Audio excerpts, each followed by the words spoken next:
नमस्कार, हमारे YouTube channel संगीत दुनिया में आप सभी लोगों का स्वागत है। आज मैं एक भजन सुनाऊंगी। अगर मेरे गीत पसंद आए तो लाइक करिएगा, शेयर करिए, सब्सक्राइब करिएगा, कमेंट में बताइएगा ये गीत कैसी है। ही हो बोझल बानैया, ही हो बोझल बानैया, केहू बाटे पार के खेवैया, हे हो बोझल बानैया, केहू बाटे पार के खेवैया, हे हो बोझल बानैया।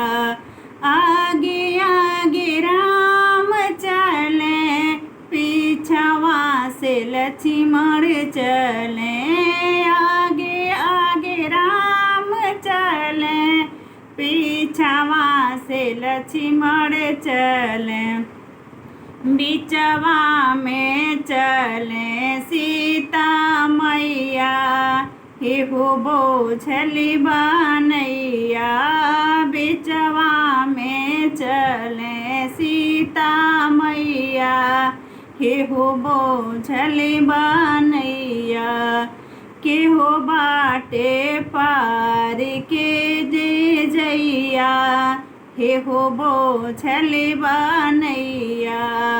आगे आगे गंगा बहे, पीछवा से जमुना बहे, आगे आगे गंगा बहे, पीछवा से जमुना बहे, बीचवा में बहे सरजू मैया, हे हो बोझल बानैया, बीचवा में बहे सरजू मैया, हे हो बोझल बानैया, के हो बाटे पार के खेवैया, हे हो बोझल बानैया।